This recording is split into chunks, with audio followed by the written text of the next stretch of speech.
reconvene to open session. Martha will lead us in the Pledge of Allegiance. May begin. I pledge allegiance to the flag of the United States of America, to the republic for which it stands, one nation, under God, indivisible, with liberty and justice for all. And standing for a moment of silence.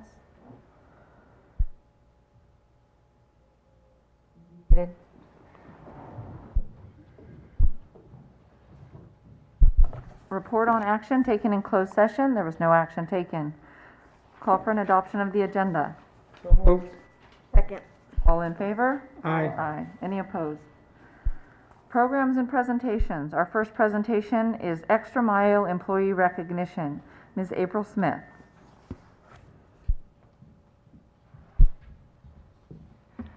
Good evening, Board, Ms. Kern, and community.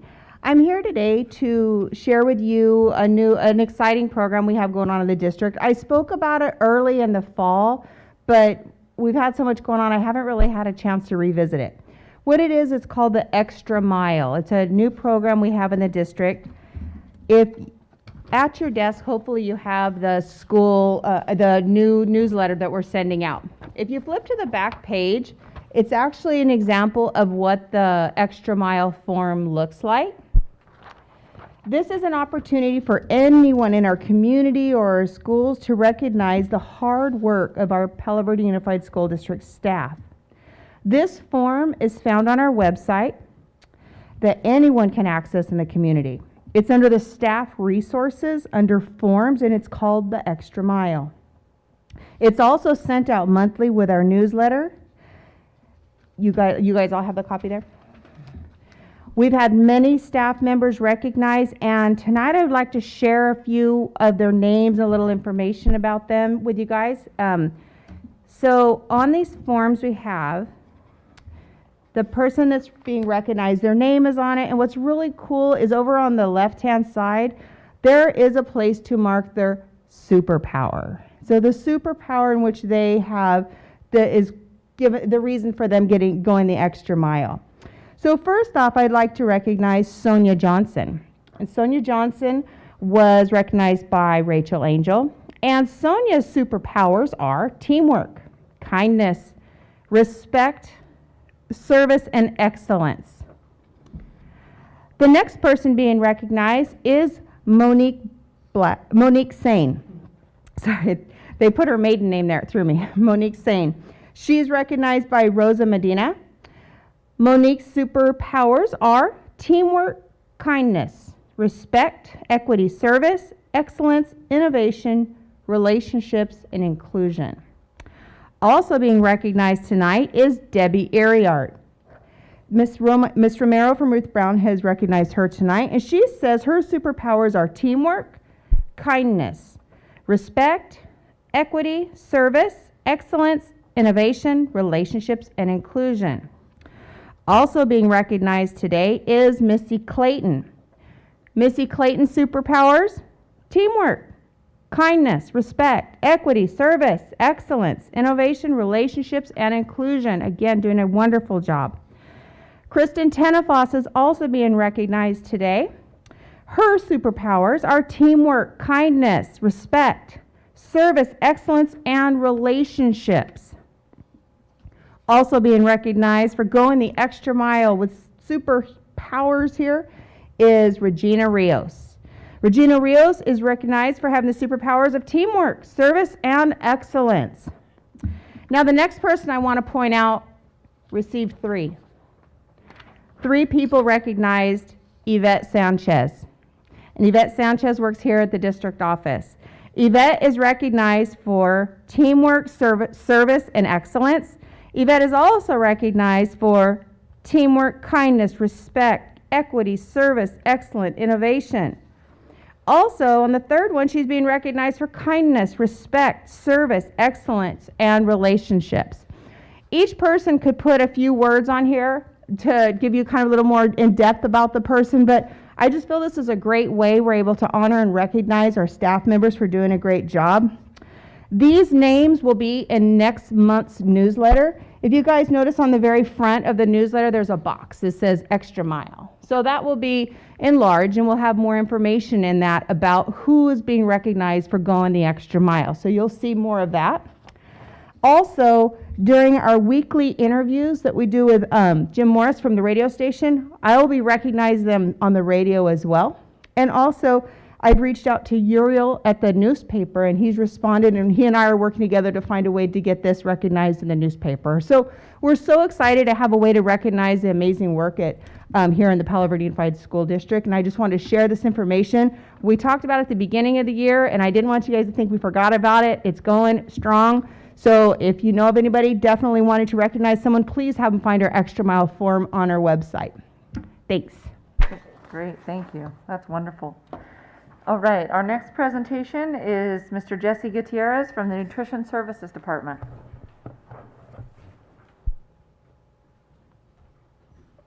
Thank you, Board.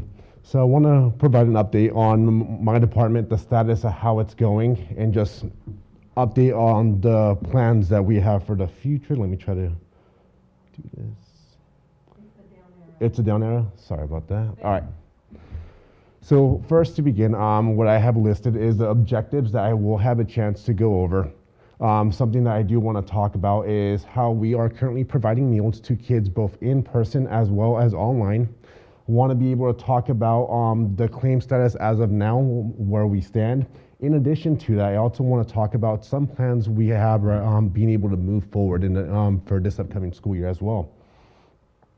So first and foremost, currently at the elementaries, we are providing students with breakfast as well as lunch, and those are stored inside of the carts. Each cart is assigned to a specific classroom.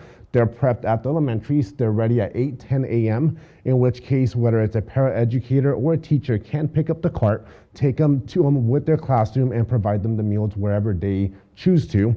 They will also have the lunch over there, and that's going to minimize any sort of contact amongst my staff as well as the students as well as teachers. And it makes it a really easy way for them to be able to give meals. In addition to that, it allows opportunity for the nutrition services staff to be able to focus on the bulk feeding and being able to build the boxes. And then something else for the older kids, what we ended up doing is we increased the amount of points of sales to make it as easy for the kids to be able to get both breakfast and the lunch. And try to minimize any sort of exposure, wait time, and all that. And the exciting thing about it is meals are free for all students, regardless of the paid status for the duration of this school year. And because of the current waivers, they should be free until September 30th, which is very, very exciting. What we're using to be able to identify the older kids that do get a meal is we're using the meal ID card. That's something that we have a chance to scan, so they don't have to input their PIN pad or their student ID number, in the PIN pad. So we can just scan them and get them in and out as quick and as safely as possible. So we are currently doing the weekly bulk feeding, which is available to all students as well as anyone or any child in our community. Meals are continuing to be provided. At the same time, we will be providing them via curbside pickup as well as vans and buses. What I am looking for is potential approval to be able to offer an evening service for parents or guardians that do work and they cannot make the time slot between 12 and 3 o'clock. What I'm considering is having an evening time slot between 5 and 7 p.m. And this can allow some families an opportunity to get meals who will otherwise not be able to get it between 12 and 3 o'clock. So what I have here on this table, it shows kind of the status of the claims which we have currently in comparison to previous years. So because of the bulk feeding, we can include 5 days worth of breakfast and lunch and 7 days worth of snack and supper, and that's for each and every child. I accounted for the meals that will be given to the students in person, and that's why I reduced the amount of the breakfast and lunch to assure that we can provide meals to students in person. But something about the state and the guidelines that I need to abide by is this: I cannot exceed 3 months of operating expenses. So between the labor cost, the food cost, and all that, if I exceed that, and that's what I'm holding on to, it's deemed as a profit. So what I need to do is be able to invest it back in equipment, department, food, or whatever the case is. So something that I do want to discuss is some of the equipment that, because of the bulk feeding and the opportunities that we have already had an opportunity to invest back in new equipment. We already have a 20-foot by 20-foot walk-in cooler. We also recently installed a walk-in cooler / freezer. We have some equipment to be able to seal trays, so when kids come back in person too, we can offer additional options at all sites, both elementaries as well as for the older kids as well. And then something I'm looking at too, purchasing, is some grab-and-go coolers. So when kids come in line at the elementaries, they have an option between a hot and a cold meal, because an issue right now is if a kid comes and what we're offering that perhaps is not an item that they favor, they're not as inclined to come through and get a meal. So now they will have an option, and we should hopefully be able to increase the amount of kids that come and grab a meal at no cost at the elementaries. Something that we do have is a lot of needs to be able to invest back in, which I feel like could help us out immediately and be able to help us out for years to come. Something that I really want to be able to address is the speed lines that we have are dated. An issue with the speed lines, which I have a picture of, is students don't know what is being offered until they're directly over that well. Until then, they're not really going to know what's being offered, and the amount of options that we can offer, it's not that much. So what I'm looking at trying to do is I want to have a kind of like a cafe speed line where all the items are visible. It resembles more that of a college or university, where you have a chance to walk in. The space is more inviting to be able to come in and be able to identify the options where we can expand the options that we can provide the kids. I also want to be able to invest back in additional cooler and freezer storage. Something that we had a chance to see is before, only 2 sites had a walk-in cooler and freezer, and whenever one site would go down, trying to transfer the product and do all that, it made it very, very difficult. In addition to that, our driver, he had to drop off all of the product, the food, before service and pick it up after service. So for him, it was a matter of going back and forth. So something that I'm trying to do is assure that each site does have the proper storage to be able to store everything that is required. And then I am looking at potentially getting a mobile food cart to be able to serve the freshmen and the older kids as well, just be able, because the biggest thing in my case is I'm well aware that we typically compete against the fast food establishments. And the big thing about it, it's practicality. It's trying to get them in and out. And if a student has to wait for an extended period of time to get a meal, they're not as inclined to wait. So my thing is I'm trying to offer more points of sales to make meals as accessible as possible to all students. In addition to these items, I clicked the wrong arrow. Okay, something I am trying to do is when it comes to the Jackets Nest, I want to be able to swap the windows. Currently, I don't know if you can see, but the window in the bottom, it's split up into 2. It opens up where the bottom corner is the only open slot that we have to be able to provide them the food out of there, be able to have the pin pad and be able to communicate. So when there's a line of kids behind, it's really hard to hear. Not to mention, we don't have right there any form of signage, so kids don't know what's being offered until they come up and try to speak in between that small little window. So the idea is to be able to replace those windows with a roll-up window where you directly have a chance to speak with the student. Well, like I mentioned earlier, something I do want to invest in is equipment, whether that is a mixer, ovens, possibility for a dishwasher. I mean, so there's a lot of equipment that we have that is older. And that's something that I feel like could really help out. And like I mentioned before, by being able to increase the storage, something that it gives us an opportunity is to provide more food that we offer or that we prep here in-house. So instead of having as many options already pre-made, processed and all that, it's trying to make some stuff from scratch. I feel like that's something that it tastes better. It's healthier and it's cheaper too. So I feel like this is something that can benefit everyone as a whole. And then in addition, something else or a couple other things that I do want to include is the food truck that we have to be able to transport all of the food items, the cases and all that, it is older.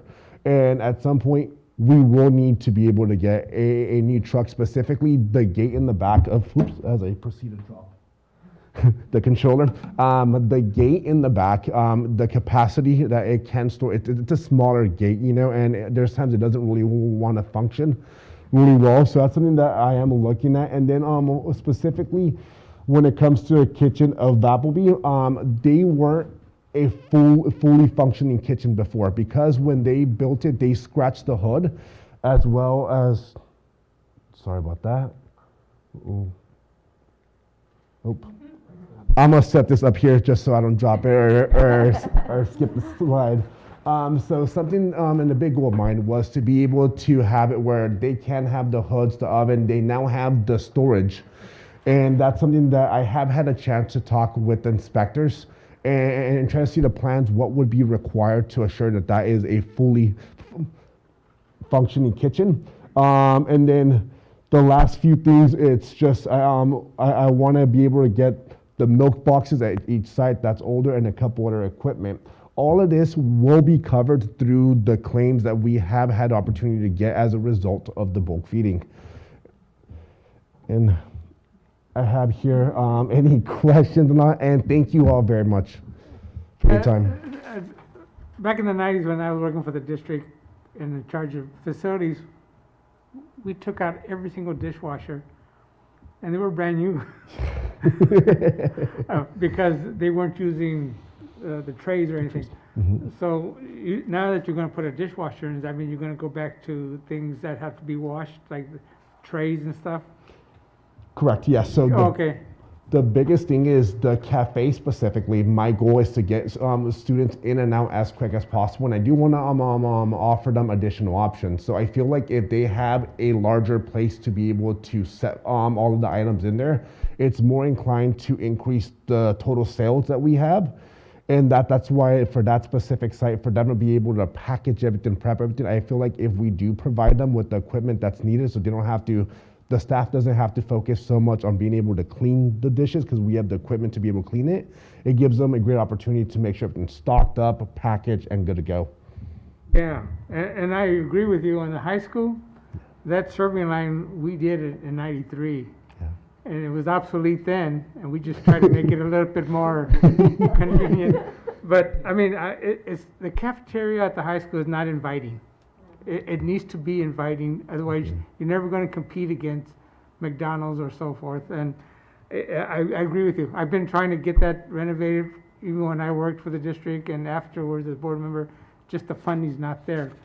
And I think I talked to you about it a long time ago, so I agree with you. That needs to be more inviting. So I'm glad you're moving forward with this because it's a long time overdue. Thank you. Rare opportunity. Yeah. It is. We're not, like, for the program itself, to cover most of this work, I've never seen it. So, I mean, I think it's worthwhile to take advantage while. I think so. Thank you. I think so. It's time. Yes. Thank you. I agree. Thank you very much. Yes, thank you for you and for all the work that everybody's doing in nutrition services. Thank I you. have some comments. Please. This is quite an aggressive presentation. It obviously is going to cost quite a bit of money, and it's going to involve plumbing and electrical and lots of those kinds of things. I think I heard you say that you have money for it based upon the bulk feeding. Correct. I would like to see some kind of a budget. Absolutely. And another thing too is security of the freezers. If they're outdoors, are they potentially going to get broken into? Have they been broken into, the ones we have outdoors? Those would be concerns that I'd have, but I'd like to see some kind of a budget Absolutely. and a proposed budget and even a timeline on how this could take place. Okay. Because I think a lot of it has to go out to bid. Okay.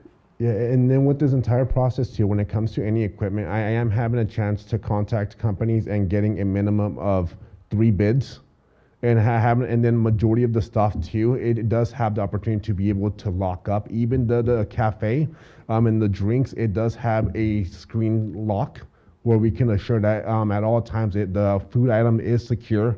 It's stored accordingly, and that's something that ideally majority of these things. When it comes to the cooler specifically, that's something I've been trying to work on for the time being, as well as during the summer break, just to ensure that that's when we can have the crew on site to be able to install as well. What you can do about the color in the cafeteria? I mean, I graduated in '66, and you know what? Yeah. The color hasn't changed.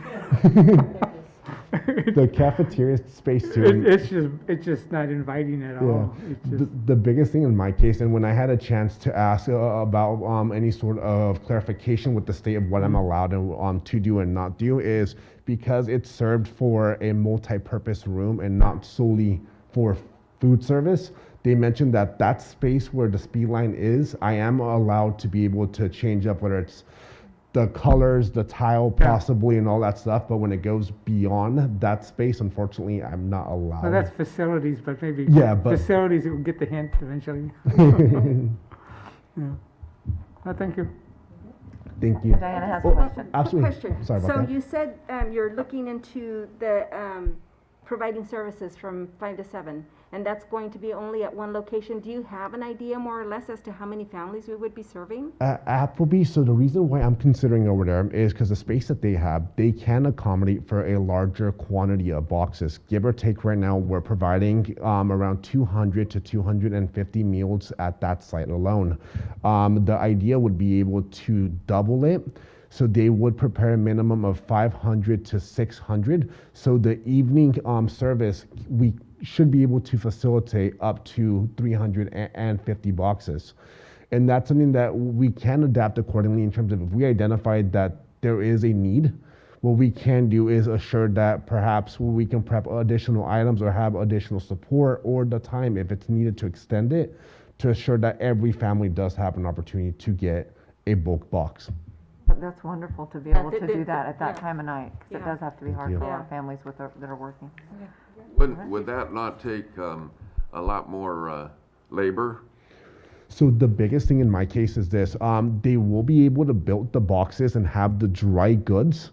That's built between Thursday to Tuesday, so they'll be able to prep that ahead of time. So the idea would be in the evening.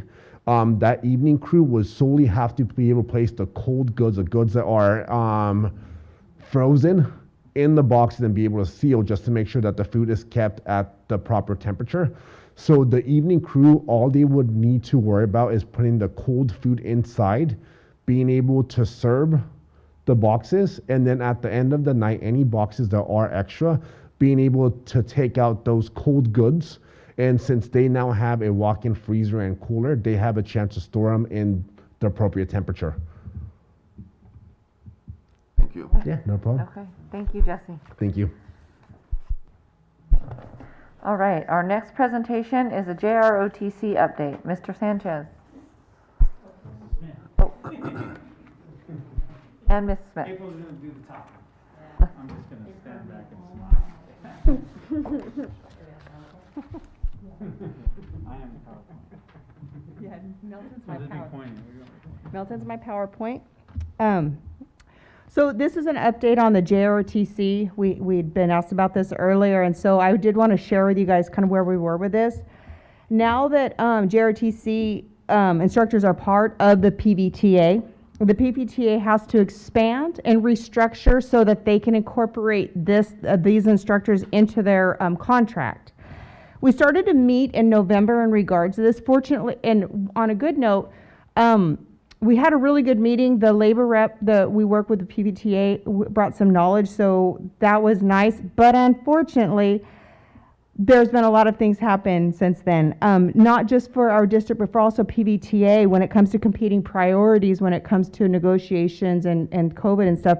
Unfortunately, we haven't been able to meet since, but I do want you to know that we do have a date scheduled for April 12th.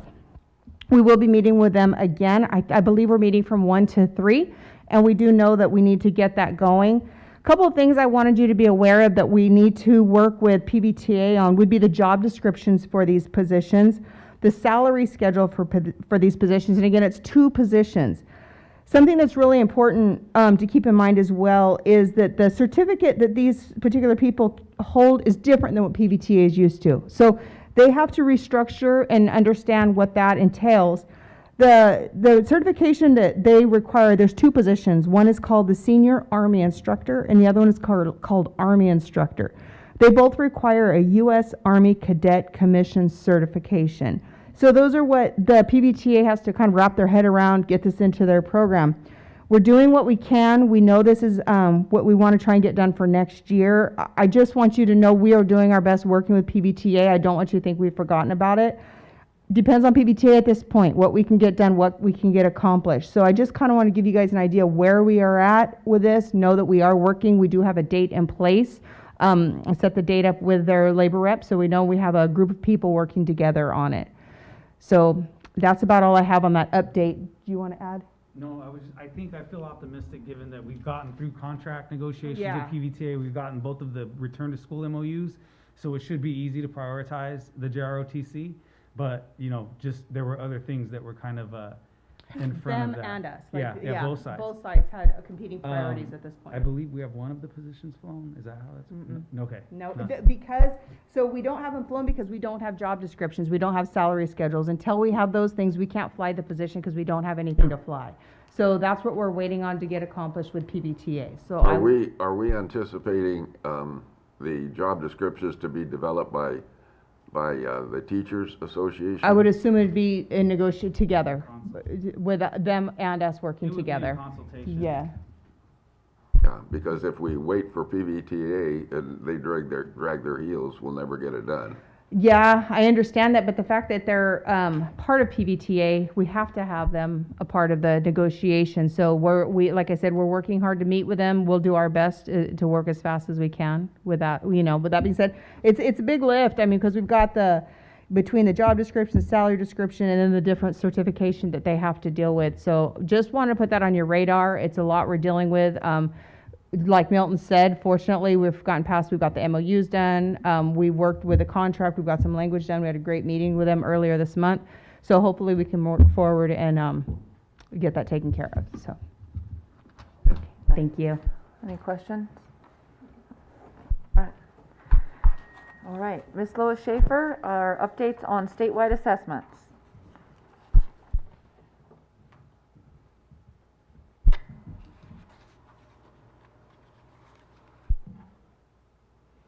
Good evening, board members, Ms. Kern, cabinet members, community. I want to share with you some updates on the statewide assessments.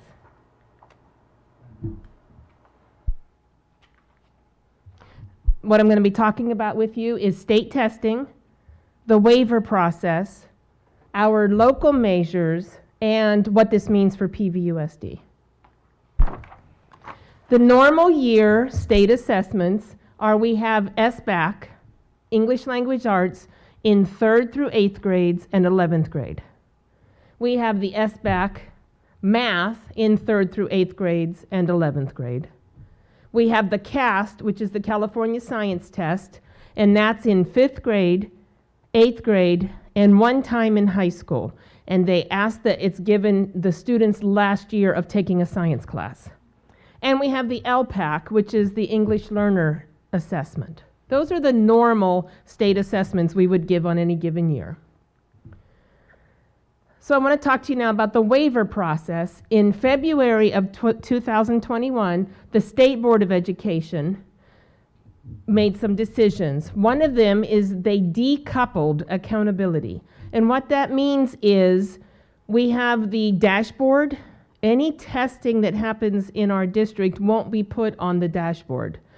We won't be getting into or out of comprehensive school improvement, which is like a program improvement, because of test scores this year. So they've decoupled the accountability from any testing.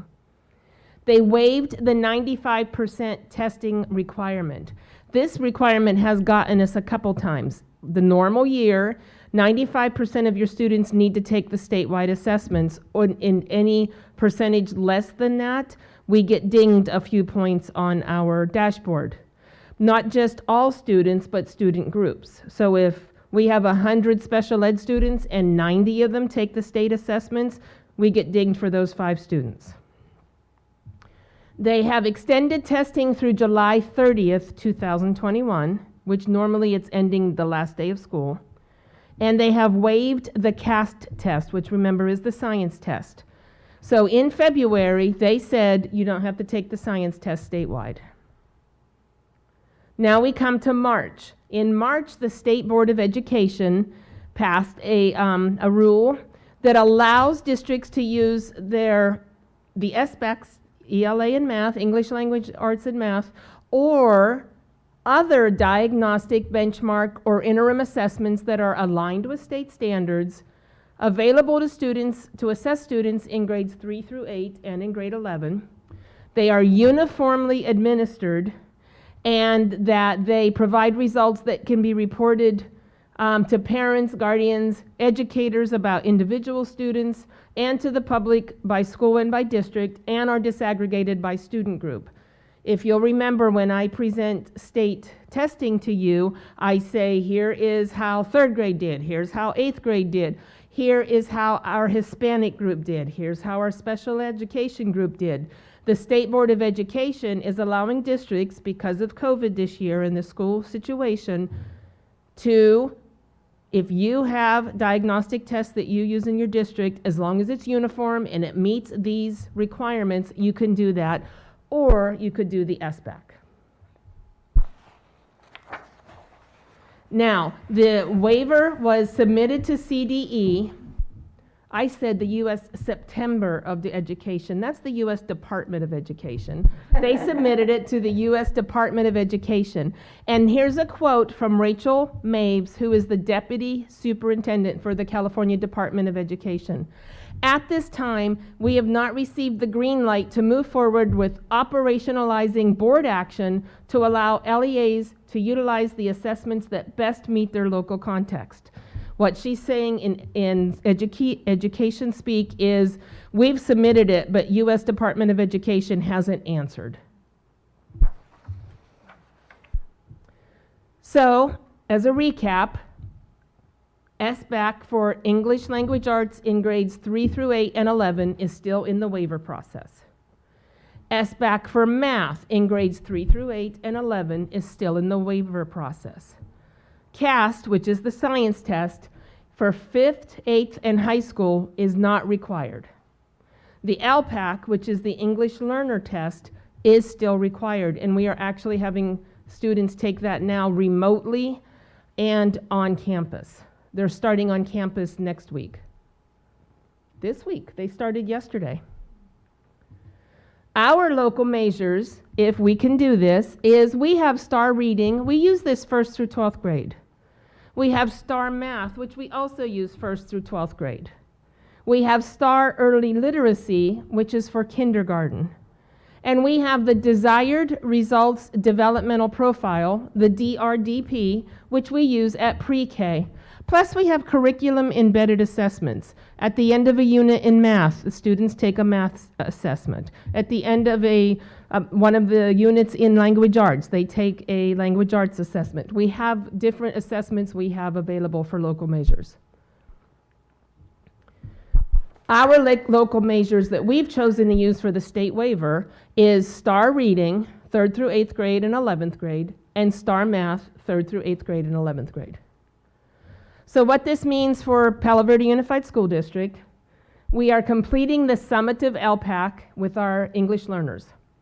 We are not planning on administering the CAST test, the science test. We plan on using STAR reading and STAR math as our local measure. We plan on assessing students in grades 3 through 8 and 11, and we plan on providing results as per the waiver to students, to the community, to teachers, to individual student parents. And we ask that you approve the resolution in support of a waiver on statewide assessments, which you'll see later on the board agenda. So here's our plan. We're going to continue administering the LPAC test. We're going to test grades 3 through 8 and 11th grade by June. The STAR reading test is an average of about 20 minutes, a little bit more, a little bit less, depending on the student. The STAR math test is up to 35 minutes, and they are valid and reliable for up to grade 11. Once we get those results, we will disaggregate the data. We will share the results with families, sites, and stakeholders. As a reminder, CDE is still waiting for the waiver approval from U.S. Department of Education, and PVUSD intends to be prepared either way. I'm the person who trains the testing coordinators at each site for SBAC. I haven't done it yet this year because there is so much going on, but it's not a hard training. It's not a hard thing to learn how to do, so we'll be fine either way. We will test our students as per what the directive given to us is. Any questions?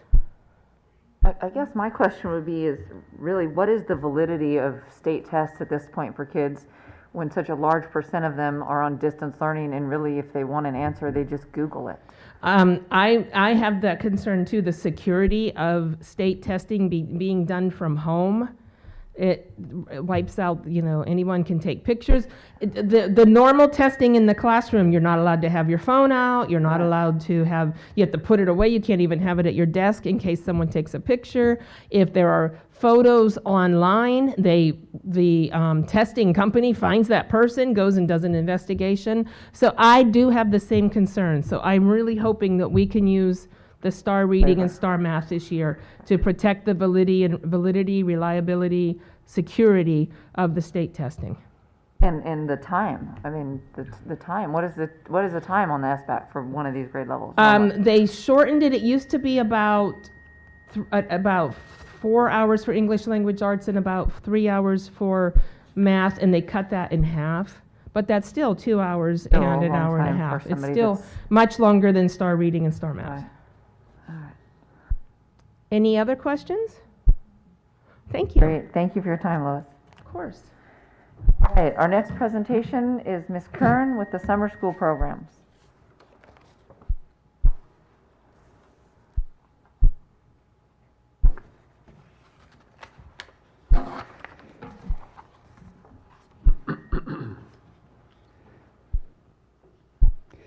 Okay, good evening, everybody, and really just wanted to have this opportunity to get some board direction about proposing offering summer school as a way to mitigate learning loss and extend learning time for students during the summer months.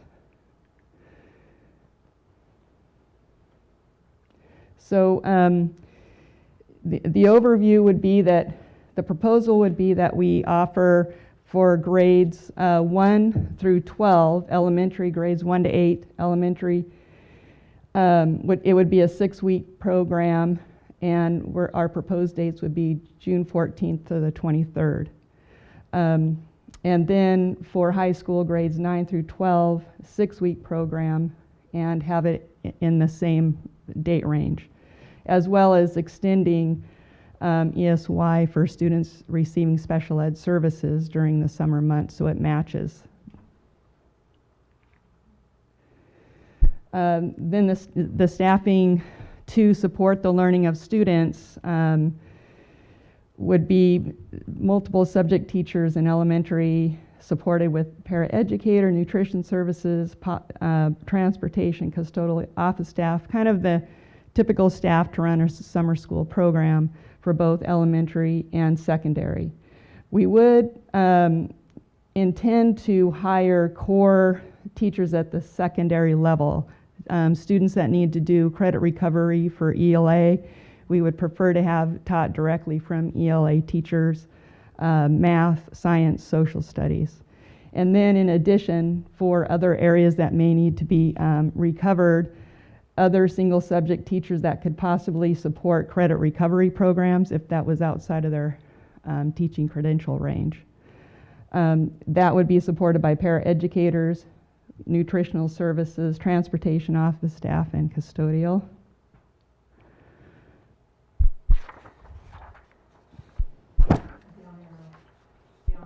I am doing down arrow.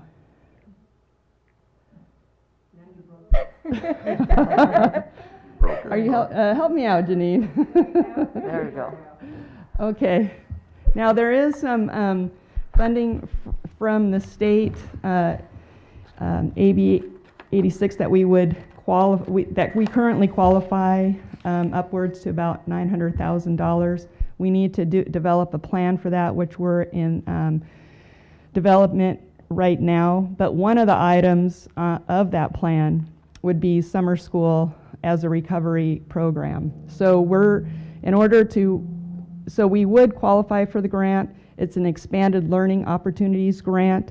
It really is meant to fund expanded learning time, such as summer school programs. And we're required to do learning recovery programs with that grant. Oh, it worked. So we're in the planning stages. I just wanted to get overall board direction. We're still in the weeds on the particular of what it actually looks like. So with the direction then, and there's an action item in terms of giving approval on the date range, then we would start to determine the need for each of the school sites on what the grade level demands would be, what the staffing then would occur, then the funding of the program to support that need, and then also looking ahead for possible determination of funding sources for other summer school cycles. Any questions, concern, input? This sounds good. I've been trying to get summer school for years, back on track again like it used to be. I think it's a good idea. It sounds like this is a remedial, not an enrichment program. Is that the recovery you're talking about? That tends to be remedial, making up what they've lost, as opposed to enriching an enrichment program. Does that make sense? Yeah, that's a good question, because really what it is it's the intersection of trying to gain the time lost really with direct instruction by teachers because of distance learning and because of the COVID-related impact. And so it's not necessarily a remedial program. I would say that would be a combination of directly instructing students on content material that may have not been taught, as well as kind of enriching that, and extra practice and targeted opportunities for mitigation, such as what you would call like remediation. But it would also be able to be a credit recovery program for students in high school, where they may need to make up several subject area courses as well. Does that answer your question? That's what it's typically been in the high school, for sure. And what we'd want to do is be able to open it to all students, because all students were impacted and lost ground with their learning. No matter how hard we tried to make up for that time, and the teachers worked really hard. So we would open it up to all students, and that's where we would need to determine the need by basically notifying the community through the school sites, having them apply, and then based on that, then staff and look at the funding needs. So I would come back in cycles on updates on what that would look like. But I kind of needed just an overall direction on the way that we're looking at this summer school for this summer. Would you have it at one site or at all sites? What's your vision? So it just depends on the need. So depending on what the demand is for that program, since we're offering it to all of our students, then that would determine how many sites we would run. At first we're looking at possibly open up an elementary site and a high school site. But then if there looks like there may need 2 elementary sites, then we would look that up at, we would consider that as well. That's one elementary site. Would you consider transporting from the other attendance areas? Mm-hmm. Yeah, so that's where some of that cost would be for transportation. Mhm. Perfect. Okay? If there was ever a year we needed it, this is the one. All right. That's going to have to happen pretty quickly in order to get this done and staff hired and so forth. Yeah, so we need to start right away. So that's why it's on an action item, and I need your direction. All right, thank you. Thank you, Tracy. All right. For our hearing session, we have no one this evening. All right. Board member reports. Ms. Mendez. I have nothing to report. I have nothing to report. Dr. Guth. Nothing to report. Martha. Nothing to report. I would like to say something. I was out at a swim meet last night at another district and got to talking to some parents from that area and was shocked to find out that their high schoolers weren't back in school yet. And it was in an area that was in red way before us. And so listening to what they were talking about, what they were going through, I just want to say thank you so much to everybody in our district office, our teachers, our staff. It was really neat for me to be there and kind of see Blythe leading the charge in this instance. So they couldn't believe it that our kids were back in school and that we were moving forward with all these things, even bulk feeding, things like that. Their districts weren't doing any of that. So it was very exciting to have Blythe be kind of at the front. So thank you to everybody that's made that happen. All right, superintendent's report. Yes, I just want to report that we are working with public health to offer a third vaccination clinic opportunity for our community.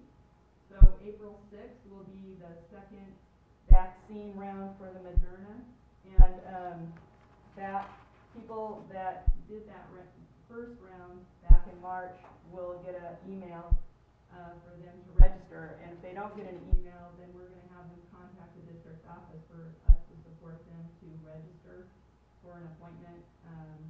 And then on the 7th and 8th of April, there will be the Johnson & Johnson vaccine open to our community who are 50 years and older, as well as meeting the conditions for the level 1A and 1B. So we're excited to partner with public health to offer that to our community. Thank you. Fiscal update report, Mr. Sanchez.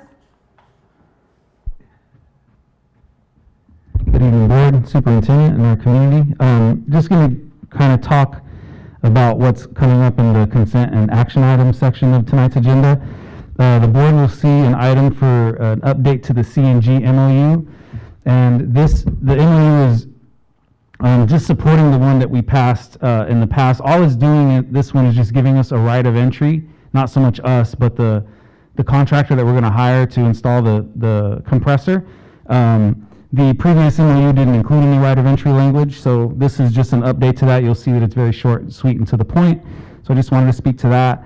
You're also going to see a one-year contract for Eide Bailey to come in and perform our audit services for 2021.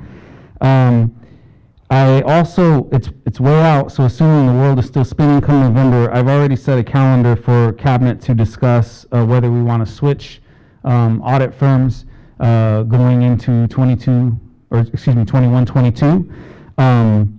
But given just the way things have kind of occurred, I just felt that it was best, and I have a good working relationship with Eide Bailey, so we will continue with him for one more year, and then at the end of this year, evaluate whether we will maintain that relationship or not going forward.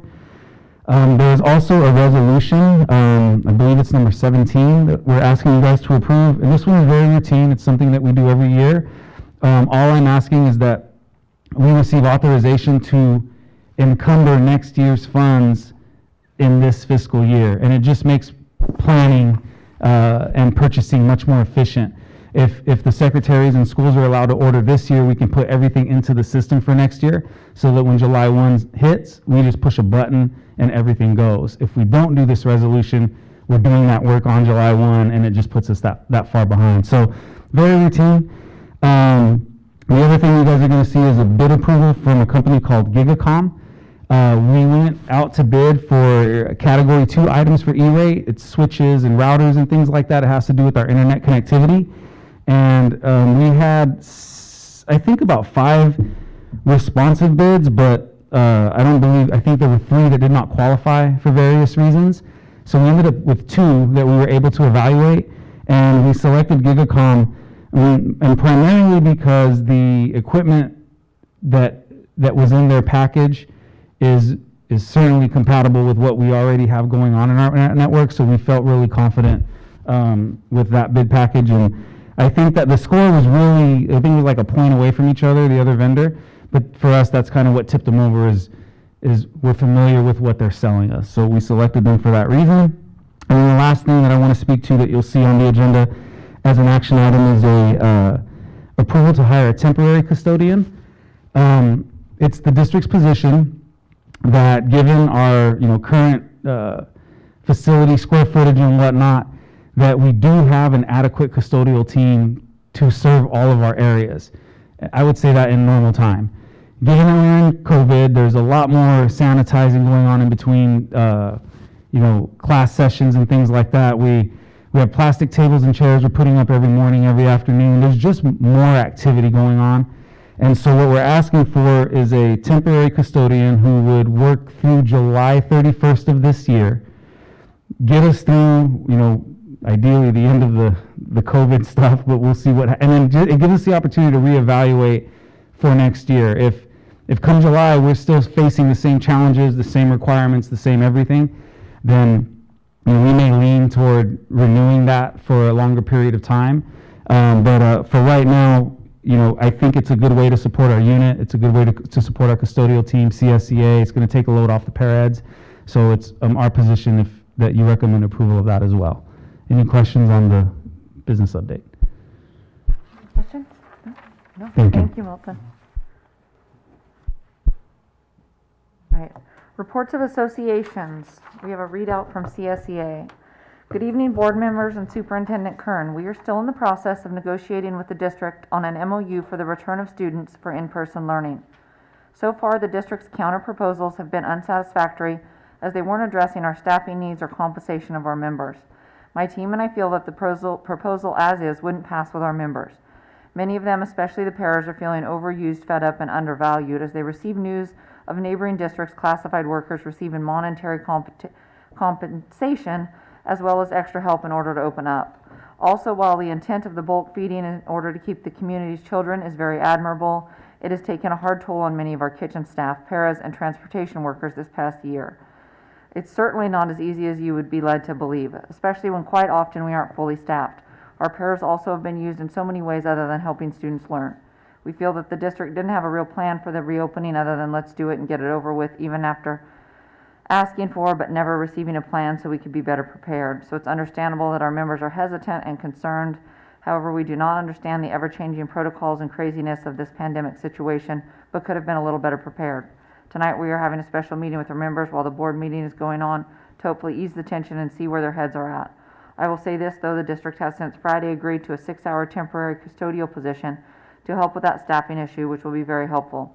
But in saying that we can't quite understand the hiring of a director of technology at a very high salary rather than another classified hands-on worker to ease the load in that department, especially before taking care of your classified workforce with monetary compensation and adequate staffing. Finally, even with all the issues we've presented here, my team and I are still hopeful that we can reach a tentative agreement with the district that works for both parties. Thank you. Robert Figueroa, CSE President. All right, on to consent items. Items listed under the consent calendar motions are considered to be routine and are acted on by the governing board in one motion. There is no discussion of these items prior to the board vote unless a member of the board requests specific items be discussed and or removed from the consent agenda. It is understood that administration recommends approval of all consent items. Each item on the consent agenda approved by the governing board shall be deemed to have been considered in full and adopted as recommended. Call for a motion? So move. Second. Okay, that's for on items L1 through L6. All right. All in favor? Aye. Well, 6, rather. You know what? You haven't voted yet? Diana needs to abstain. I asked to recuse myself Perfect. for all consent items. All right. Diana will be recusing herself from the consent items. So I have a motion and a second on items L1 through L6. All in favor? Aye. Action items. M1, approval of 2020-2021 summer school program dates. Call for a motion. So moved. Second. Questions or comments? All in favor? Aye. Any opposed? M2, approval of resolution number 202021-16 in support of a waiver on statewide assessments. Call for a motion. So move. Second. Questions or comments? All in favor? Aye. Aye. M3, approval of memorandum of understanding between Palo Verde Unified School District and the Palo Verde Teachers Association. So moved. Second. Questions or comments? All in favor? Aye. Aye. Any opposed? M4, approval of memorandum of understanding between Palo Verde Unified School District and the Palo Verde Teachers Association. So moved. Second. Questions or comments? All in favor? Aye. Aye. Any opposed?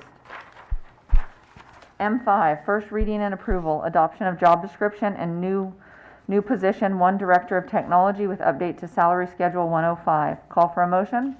So moved. Questions or comments? All in favor? Aye. Any opposed?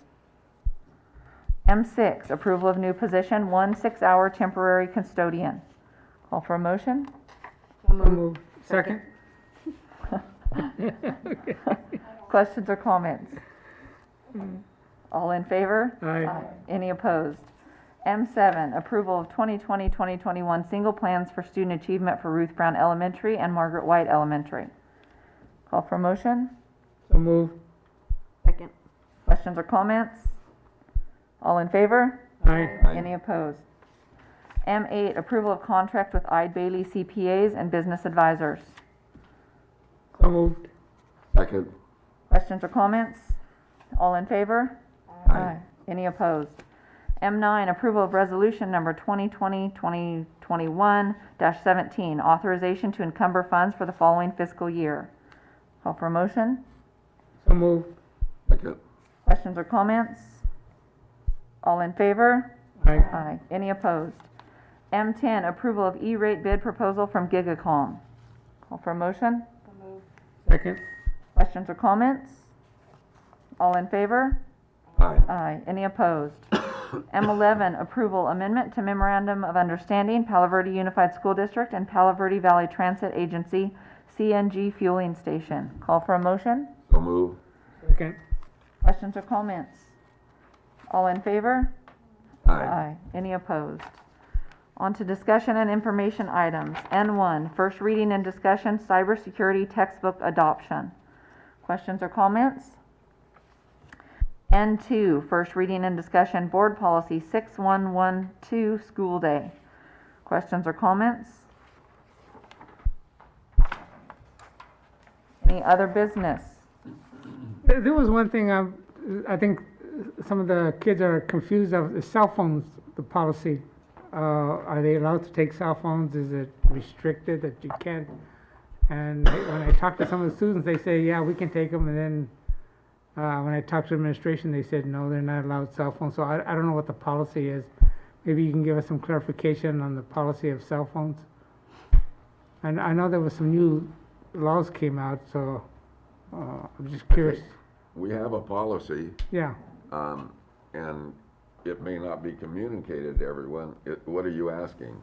Well, I just actually need clarification if there's been new changes in the policy. I thought there was this year. For board members. I'm not aware of any. So, Not at the site level. I think it was last year we updated our board policy for cell phone use. It got implemented at the sites. I did get some feedback from principals that with the hybrid schedule and students returning on campus, there's been some need for reteaching about cell phones. Yeah. And reestablishing those procedures and reminding that students have not been on campus for a year. Yeah. So Yeah. it may be related to that. Is it something that you want to, No, it's just something, at the policy, because I know I got them about, it's been about 1.5 2 years ago, and there was an issue with all the elementary schools have different policies, basically somewhat alike, but different. And, the high school, of course, is, different than the elementary schools. So I thought there was some changes made that, affected cell phones. And I know that there's issues now with this, so, but I don't know if they, I know the policy, I got the policies. I just want to know if there was any changes made in the state or federal laws about cell phones. Because that's what I was told. I can just speak a little bit as a principal, and I can't remember exactly what it was, but I know last year Sunday, I think it was January, there was some legislation that comes out, I don't know exactly what it was. Students couldn't have their phones out during, like, breaks, because they was in record fights. And, yeah, it was state of California, and we had to put it into And policy. we put that in a policy in January, and I remember at the elementary sites, we pretty much kind of already had rules going along those lines, but the high school, it was a big change at the high school, and Miss Angel was working really hard, and the kids are doing great. Yeah. But it was new, it was just implemented, I believe, it was kind of new-ish implemented in January, Yeah. and we were all doing a really good job, and then we closed down. So I think a lot of it is revisiting, like, okay, remember we had this rule, and, you know, getting everybody back on track. Yeah, I think so, because I think the confusion out there is that they're not sure. I mean, I was told that they can't take it, and then some say, well, we can take it, but they just can't be seen and stuff like that. So if you bring this up at a principals meeting Yeah, and see if they yeah. can live with the existing policy or need some changes. yeah, and, we did have a principal meeting, we standardized those practices across the district prior to us going into COVID. But I'll shore that up with the principals, and we'll, pull out the policy and standardize and, make sure we're doing common practices. Yeah. because It was in the rules given out at the high school for hybrid education. It specifically stated on the rules that no cell phones. It was the same as, yeah. Right. Right. Yeah, it was very specifically stated in their rules. Yeah, and it was something where, it was enough where actually some principals said, yeah, they were having to reteach about cell phone use. Okay. Because students forgot, but I'll, bring it back to our principals meeting, we actually have one. Yeah, I just want to make sure it's communicated down the line to the students and make sure that, you know, that we don't have no issues later on. Especially when some of the 8th, 7th, and 8th, 9th, and 10th graders go back fully to the classroom. Mhm. All right, any future agenda items? All right, meeting